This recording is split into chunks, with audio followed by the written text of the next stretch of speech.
What's good with it in the hood with it? Welcome back to the Collective Clips where you already know we get it in. But before we get it in, let's hit that like and subscribe button. Ding! Put your notification bell on all so that way you're directed in the direction of the dope content I'm kicking. And I highly appreciate all the support. We're going up on this channel and it's all because of you. And for that, I am very humbled, man. And I thank you immensely. Believe that, right? So let's talk biker business, but not club business, right? Being incarcerated with bikers is a different experience depending upon the yard you go to in the California system. Facts, right? I've been around a lot of bikers and enough to understand it's situational. Meaning different clubs are going to experience the California prison system differently. Now, I did a video a while back called "Who Do Bikers Function With While Incarcerated? What's the Get Down?" Well, you know, the majority of the biker clubs in the past were always white. They were woods, brother, right?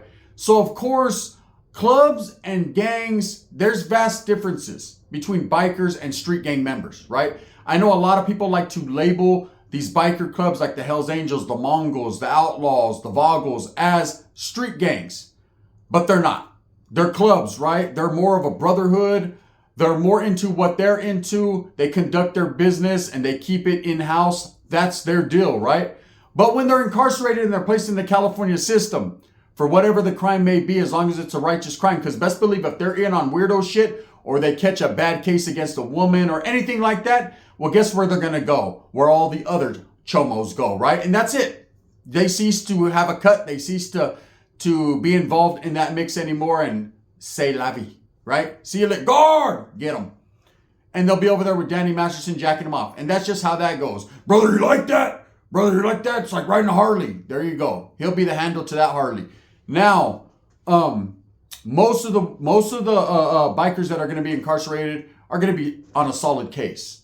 You know, they're going to have some spirit about themselves. They're going to be roughnecks and with the business. Okay? One thing about the biker community that I've seen from the outside looking in is there's some roughnecks, man. There's some guys that just don't give a shit. There's some psychopaths, some vicious characters, and again, a lot of 9-to-5ers that are just, you know, in it for whatever reasons, whether it's the brotherhood or they're in it just to ride bikes and do what they do.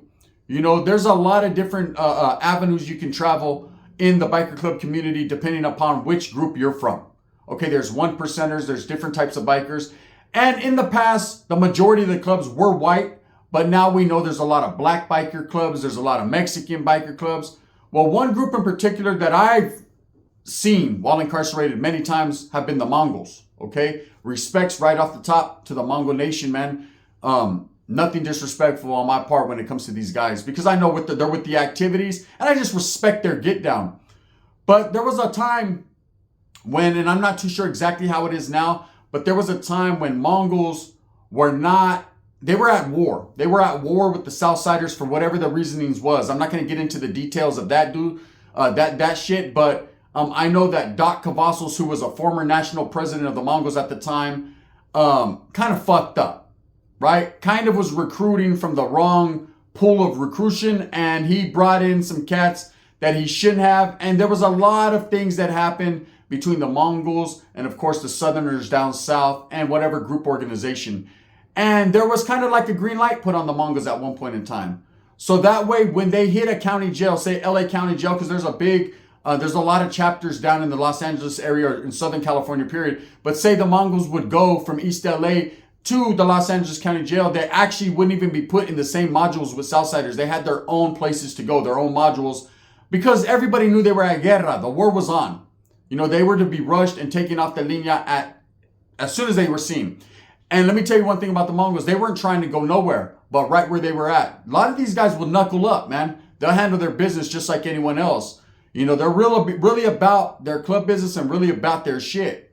So that was two hard groups going at it for several years. And it happened plenty of times. Well, this story is about being incarcerated when I was young, getting to my first yards and not really understanding that situation and having to figure out exactly who was who and what was what.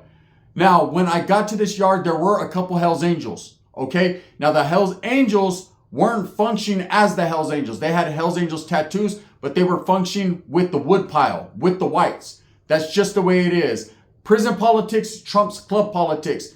Clubhouse politics on the streets, it is what it is. But once you're incarcerated, you're in the California prison system. Again, it's very racial. It's dominated by gangs and racial. So you're going to be with your people. So a lot of these Hell's Angels, or the couple that I met while incarcerated, were Woods. And that's how they functioned. Wood business, okay? Not club business. Now, it was different for the Mongols, okay? And in this particular story, this Mongol gets to the yard that I'm at, but he has no Mongol tattoos. Now, most of the time I've seen dudes on the yard with fully blasted, their whole patch on their back, their side rocker, whatever the case may be, you know, identifying marks and tattoos so you know exactly what they're about. And every different group, gang, club, they get tattoos. Everybody always, you know, that's always been a thing since I was young. That's why I had a 14 blasted on my eye. We wanted people to know where we were from. We're billboards. Our bodies are walking billboards for our hoods and our values. I remember, in fact, in the youth authority, a lot of homies saying, hey, bro, you guys are getting all this writing on you. You're not getting no clean work. Vatos with Los Angeles, Norte, Bulldogs, or whatever busted all on their chest. It was always lettering. Everyone, the bigger the letters, the more hardcore you felt you were, right? But everyone had their neighborhood on them. I remember there was a vato from Lomitas, from Lomas. This vato's fucking taca was this big. It was all the way from his nipple to his fucking stomach hairs, right? And I'm telling you right now, it was all shaded in. I used to think, damn, that shit hurt. He was a big dude too, about 6'3", big heavy set, onion smelling motherfucker, right? But he had that big ass vertigo on his stomach. You could see it from all the way from fucking West Watson's cell. That's just how big it was. Now, that's the way it is. So in the life, you know, the gang life or even the biker lifestyle, people get tattoos all over them. And that's because they're proud of where they're from. And it's number one. In everybody's mind, their body, their hood, their club, their whatever is number one. But this guy didn't have no tattoos like that. So when he got there, he started functioning within the Southsider movement. Okay? He was claiming to be a resident, but I think he was flying under the radar because it didn't last too long. So what happened was there was another Mongol that happened to pull up. How he was able to pull up, I don't know. But when he pulled up, he had a lot of tattoos. He had a Mongol on his head. He had a lot of shit displaying what he was, and the Southsiders rushed him immediately. He came from R&R, got to the building. By chow time, they were on his ass, right? And he did the best he could do, but again, numbers will overpower you in prison. He got smashed on. While in the midst of getting smashed on, the other Mongol brother that was just blending in with the residents jumps up and starts chunking him with the Southerners too. So they're like, wow, did this guy just fucking bump his head? Or what? Because they were under the assumption that this guy was from Southern California, that he was not part of nothing, not a gang member, just a vato that was going to function under Southside politics. So by him throwing a couple punches, he gets snatched up too and goes to the hole. Now the guy who was a Mongol, immediately the cops recognized that they had fucked up. And so they put him on his own yard, meaning that he was on walk alone, right? He was going to be shipped. And this is just the truth, man. That's the way it is. I'm not woofing, man. This guy was going to be shipped to a PC or a SNY yard, just because they knew he couldn't function on those yards. See, a lot of people say, oh man, you just keep going out to the yard and getting stabbed or jumped on or beat up, and you just keep on and you keep on. But it doesn't work that way. Sometimes for the safety and security of the institution, they're just not going to place you back. They're going to tell you this is where you're going, or you keep your ass in the hole and we're going to send you there anyways. So there's a lot of guys that, man, they want to fight the feeling like a Too Short song, but at the end of the day, that's where the fuck they send them. Okay? So that's where he was on a one ticket fucking shot to an SNY yard. But his homeboy wasn't. So this guy gets to the yard, and now everybody knows because he was in there chopping it up with this other cat, like, hey, this guy's part of the Mongol nation. This Valto's a biker, right? Now, at that time, the Mongols and the Southsiders weren't seeing eye to eye. Again, man, there was a green light on the Mongols, meaning they couldn't function on yards with Southsiders. Southsiders were obligated to take flight immediately. Okay? Now, the Mongols are with the business. They're with the activities. And this guy right here was with all that smoke. Wasn't no punk. Again, like I said, he was flying under the radar for whatever reasons he was doing it for. Maybe to get a visit, get canteen. A lot of dudes do that. They'll pull up, fly under the radar, gather as much information, as much cantina as they can, go get a couple visits, man, use that phone, and then fucking take flight. It just is what it is, right? He was not obligated to no one or no politics but his own and his people. His club came before anything, and that's just the way it was. I'm sure he knew what time it is and, what time it was. So this guy got to the yard. Now, this is one person that I've seen. I've heard a lot of stories. I remember Powder, man, from P9, used to tell stories on a different channel talking about how he was placed on the yard several times. He refused to PC up. He was placed on the yard and got stabbed numerous times, allegedly. These were his stories. I let him tell them, right? And I always respected that type of thinking, but I always thought it was crazy, right? Like, who, if you know they don't want you on that yard and they're going to stab you, trying to kill you, trying to body you, the best thing for you to do is not to keep trying to conform to the program and pleading your case. They ain't trying to hear that, homie. You're already done. You got to go out there and fucking handle your business and then go where they send you. It's just what it is. That's the mentality, okay? If you know you're not in good standings and you're not going to function on them yards, now it's up to you to take that next step. Don't be that next step. I'm just saying. This guy was not thinking like Powder was thinking, going out to the yard getting blasted. He was going to go to the yard and blast someone. He was going to go to the yard and it was going to be club over prison politics. And it exactly was, man. This one guy is the one that I could say I seen go back and forth numerous times. And every time he came on that yard, he took flight. And he was fucking dudes off, man. He was smashing dudes. He was a big boy. I remember, man, he was a Mexicano big dude out of East LA. And that dude would fucking hit that yard. And I mean, it was all point bulletin. And I'm not going to lie. There's a lot of fucking backstage bully shit that goes on in prison. Meaning there's a lot of CEOs, man, that are giving people heads up. If you got juice in certain places in prisons, they're going to let you know, hey, this Volta gets, they're actually going to fucking show you his 115, his write-up. Hey, this Volta fucking gets out of the oil on the 24th. He'll be hit on the 24th at 2:30, right? It's just how it is. A lot of Voltas would say, hey, there's Norteños coming. Like on a yard where there was no Northerners, hey, there's Northerners coming off the bus right here. And these Voltas would get off in R&R, or wait till they got to the yard. They already had the heads up. This is what prison is, man. Prison is all about communication and being in the right place at the right time and getting that heads up till you're fed up. Now, that's hard. That's just what it is. So you would think that they would tell every time that this guy got out of the hole, but they weren't. For some reason, they weren't. Maybe they were enjoying this Volta and what he was doing. Because I'm not going to lie, man. And a lot of institutions, a lot of prisons, facts. The CEOs either like the Southsiders or they don't. Okay? But they respect them. Period. Okay? Some of them like them because they know, man, keep them cool, keep them fed, homes, keep that yard fucking programming. And the Southsiders are some of the most respectful people there are. Mexicanos in general, they're going to treat you with respect if you treat them with respect. It's what it is. Men's men, But then there's a lot that don't because they know Southsiders ain't fucking playing. If they get off, they're really going to get off. And it's facts. Anyone that knows, knows. I don't sugarcoat shit or add preservatives. I'm giving you knowledge you can't get in college, man, from every different angle, okay? As being an active Norteño back in the days, I could tell you, man, the Southsiders are feared. They're very fucking thick. They're deep, and they handle their business. They smash, right? So you got to respect the gangster. So a lot of them COs will feed them information or look out for them because, they just want to keep it cool, man, and correct. And they respect the get down. They respect old school convex ways and wiggleizations. Then there are some that hate them and want to see them fucked up, want to see them be, because a lot of men, and this is the thing about men, a lot of us men don't want to be intimidated or fear anyone else. We want to see the people that we feel are bullying or intimidating people fail, lose. It's just something that's built into the mentality, Nobody likes a bully. Nobody likes who they assume to be a bully. Again, the Southsiders are not bullying anyone. They're just making their presence felt. So anyways, whatever the case is in this particular yard, they weren't giving these guys the heads up. This guy gets out and was smashing fools, man. And at that time, the homeboy had to give me the quick rundown. I was like, hey, bro, what's going on? That Southside, that resident, he was like, nah, bro, that's a Mongol, Holmes. And I was like, what does that mean? I didn't really know too much about the Mongols. I had heard about the motorcycle club, but I didn't know that they didn't get along with the Southerners at that time. It's different now, right? And he gave me the quick summary. He said, well, there was a guy named Doc Cavazos, right? This guy did this and that and that and this. And, these Vatos got the verde. They got the green light. And I was like, ooh, so he ain't supposed to be here. We ain't supposed to be here either, but fuck it, we're here. And so what happened was, there was a couple times. This guy, and what tripped me out was, usually if you assault someone, you fuck them up pretty bad, you catch a shoe.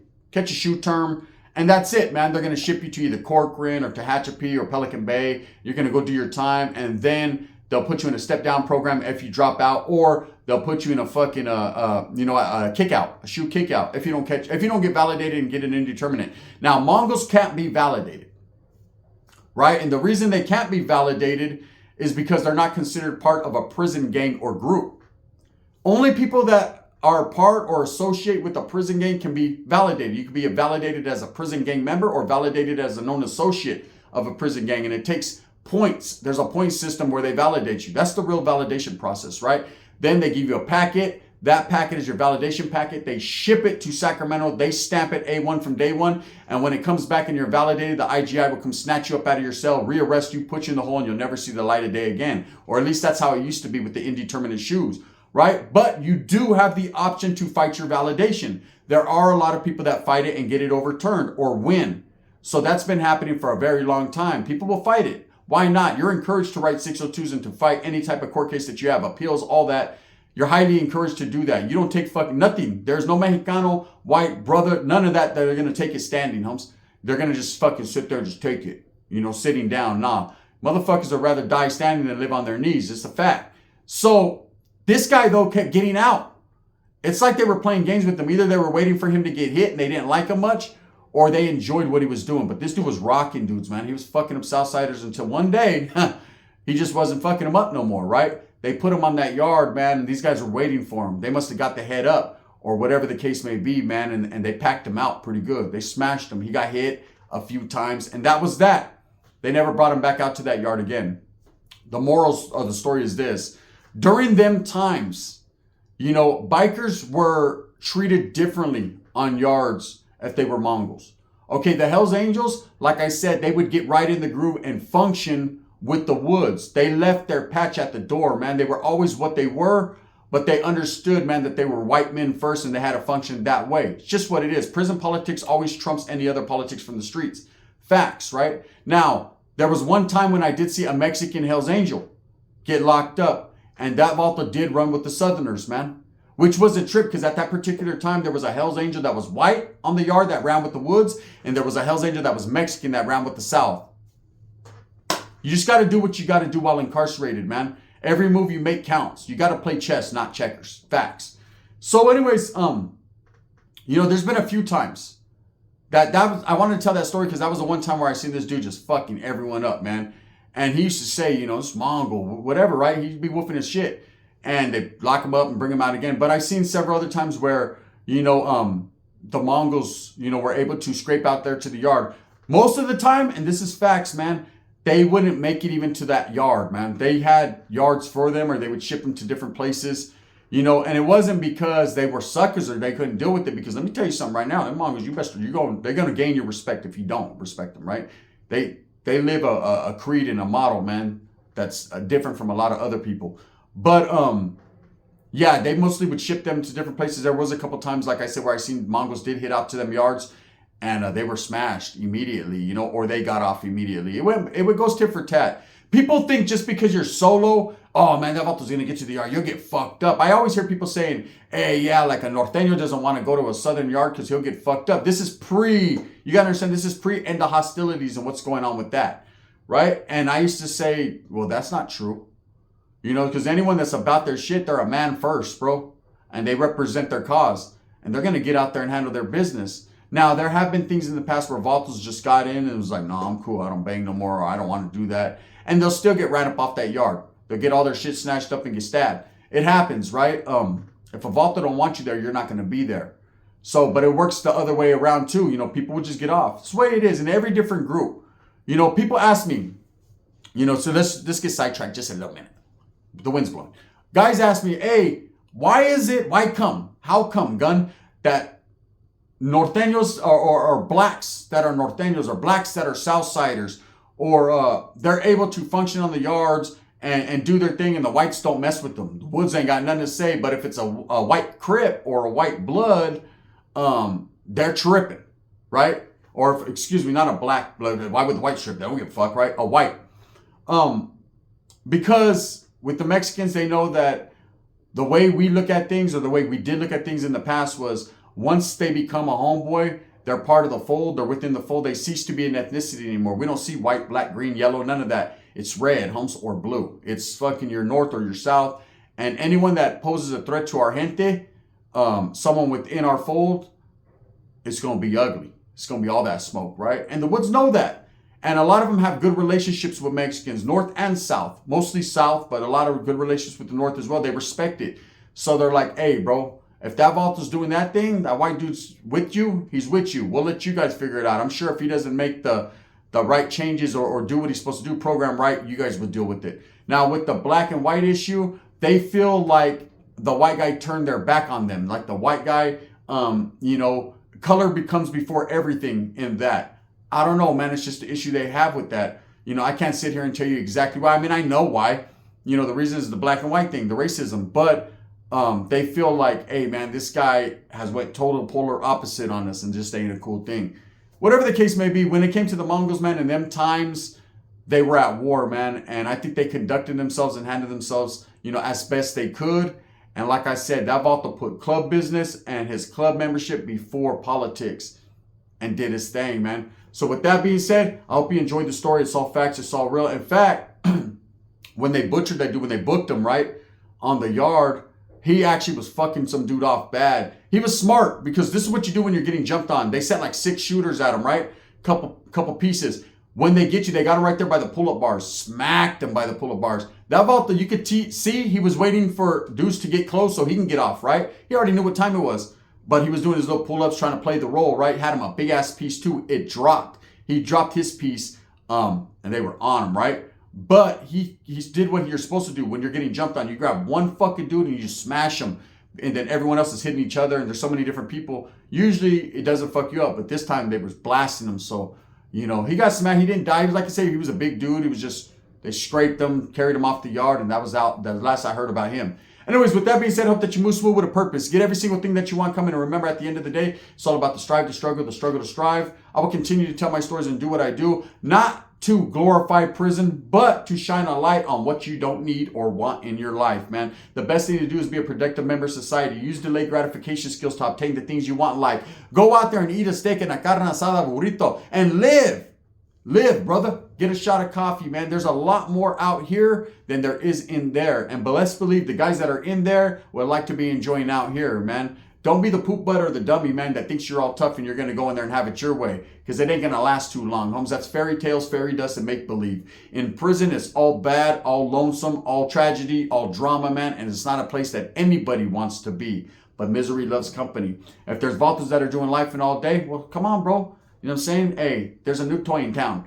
You're the cool guy for a week or two until the next guy comes. That's just what it is, man. Thumbs up or thumbs down. Heavy's going to be the head that wears the crown. I'm going to continue to strive, struggle, and strive for what I like doing that. It's just tight. For what I truly believe in, and that's the betterment of all people, man. Respects to all the content creators out there, even the ones that talk shit about me every single day. Bro, do something else. That's how you win in life. I'm still going to be me. Bang, bang. The gun.